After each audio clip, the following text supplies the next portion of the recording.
What up? This your boy Brooke Jers. You already know Megastar Radio. We in the building. Look who I ran into. If you don't know who this guy is, if you've been living under a rock, I don't know where you at, but you don't know who this guy is. But in case if you don't know, tell me who you are, bro. It was good, people. This your boy Rafe. I mean Mo, actually, aka Rafe, writer and creator of the show Money and Violence. Hey man, listen. We want to say first of all, thank you, brother, for taking the time out. You know what I'm saying, to chit chat with us, man. And we love what we do here. You know. Thank you for having me. First of all, let me get started by asking you, like, what was the inertia that made you even want to create this project? It was one of two things, man. For one, with everything that I saw that was going on, like with the younger generation, with hip hop culture, with the streets, I felt that there wasn't really anything authentic out there anymore. You know what I mean? Everything's so fabricated, man. You know, to me, like, I say hip hop music has become a circus. We agree with that. You know, and hip hop is basically Revenge of the Nerds, man. It's a bunch of dudes that never really been through much, getting the opportunity on camera to be who they always wanted to be. You know, so I wanted to put a body of work out there that kind of brought it back to the authenticity of the streets, you know, because when I came up with the show, I wanted it because I've never seen it on screen. I've never seen what really occurs on the streets on screen. So I just wanted for the very first time to put what really goes on out there. And being that that's kind of lost these days, to reacquaint the streets and the world with the principles that we used to live by. That's why our slogan was "Welcome to the Old Brooklyn." Word. I mean, when you set out to make it, was it something that you had already had written? Were you writing as you went along? Did you have like a base blueprint and then it expanded from that? Well, it was something that I wrote as I went along, but you also have to understand that the show is not a true story, but it's based on reality. You know, the show is drawn from experiences that I've gone through, or my peoples have gone through in the past, that I basically put together in story form.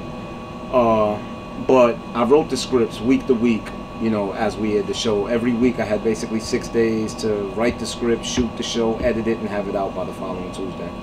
So did you give yourself that time constraint to like make it formidable for the people to watch it? Like, did you put yourself under those rigors like that?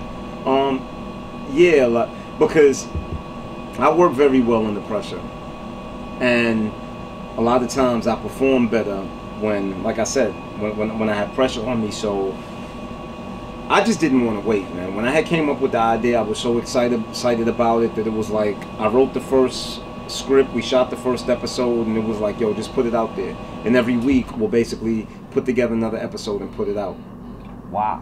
But you know, another one of the advantages was also the fact that it allowed the storyline to be relevant to whatever was going on. So we had the Labor Day parade on Monday. The episode that aired on Tuesday, we were at the Labor Day parade, you know. So I think that it was it gave the show an extra appeal, because aside from it being a scripted drama, it made it feel like reality. Like, it made it feel like it was going on as life was going on. Okay.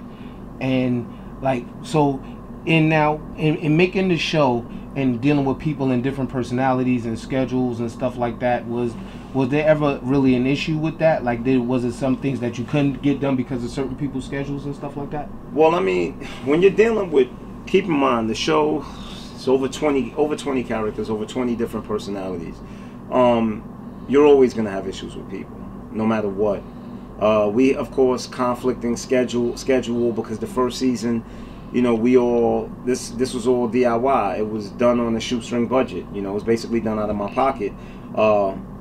Also, as well, you know, these people had lives, they had jobs. So I basically had to shoot around their schedule. And then you start talking about, as the show starts gaining notoriety, and then now you got attention coming in. And once you get attention and a little bit of fame, you know, sometimes you have issues. Okay. And me, as the captain of the ship, I had to decide, you know, when the time came for certain people to leave, or when we had certain issues that we couldn't resolve. But we worked everything out, man. And what was the one of the highlights of shooting season 1 and getting your project out there and having it respected?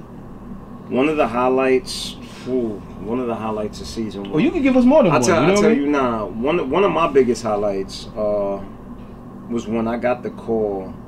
I got the call from my PR, and she was like, "The Tribeca Film Festival, they recognized you this year, you know, for Money and Violence." And keep in mind, the reason that was such a big highlight to me was because, aside from the Tribeca Film Festival being such a prestigious organization, what they recognize is art as far as film is concerned.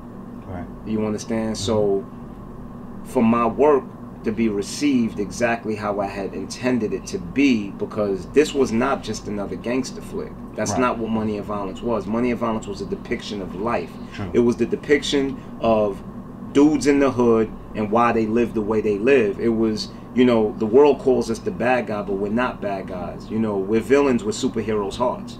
You know, we're good guys. Message. We're good guys placed in bad circumstances. So being that we're so tenacious and we're so ambitious and we have so much drive, we live by a survive by any means necessary mindset, which causes us, man, listen, my kids ain't gonna starve, point blank. It's that simple, you know.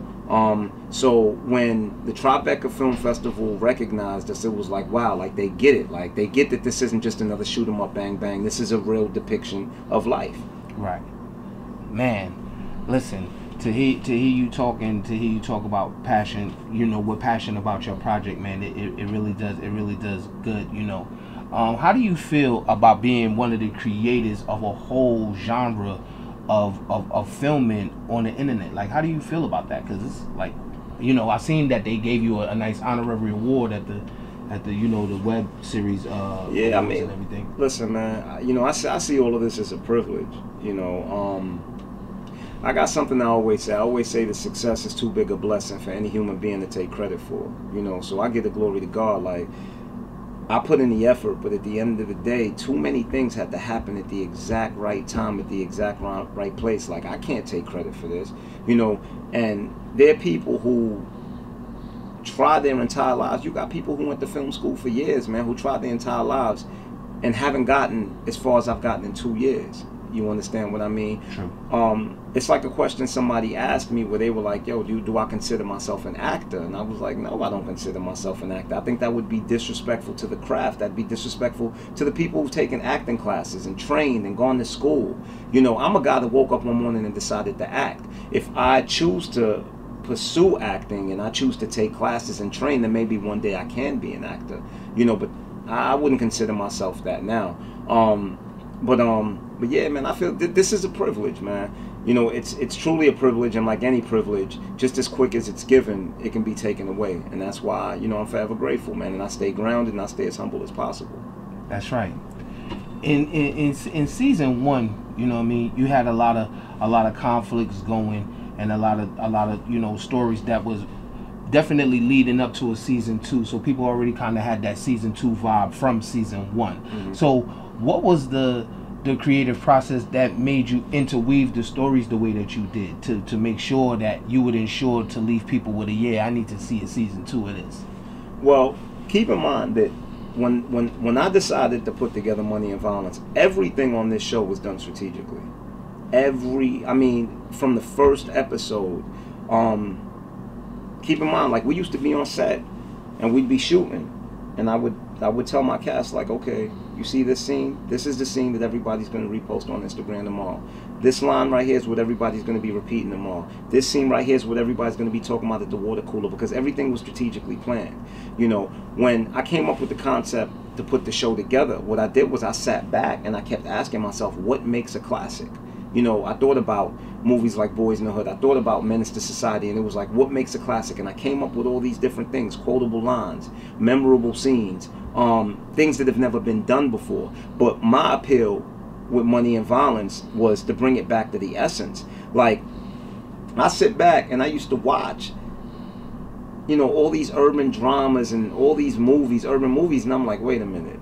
When's the last time a guy in a suit came with a briefcase full of cocaine to do a drug deal. That's not Right. how it happened. Not since Miami Vice. Yeah, like that's not how it happens, bro. And then, you know, I watch other shows where it's like territories, where it's like, oh, I can only sell in Queens. Bro, if I got a bird, if a dude wants it in Virginia, I'm going to Virginia to sell it. If a dude wants it in Queens, if he wants, so what you see on the screen, this is not the way it works. Like, Right. So, you know, Right. so I just figured, you know what, that's what's going to make us different. I'm going to put out there what really goes on. And I think that that's why a lot of people gravitated to it, because it was like, wow, this is the first time I'm seeing the truth on screen. You know, and also, I mean, for a list of other reasons, but with Money and Violence, man, I just wanted, because I feel that you can't be better without being different. So I didn't want to do the same copycat or, yo, this is what worked for them. So no, you know, I'm gonna put the truth out there, and like they say, you know, the truth is always gonna resonate no matter what. Very true.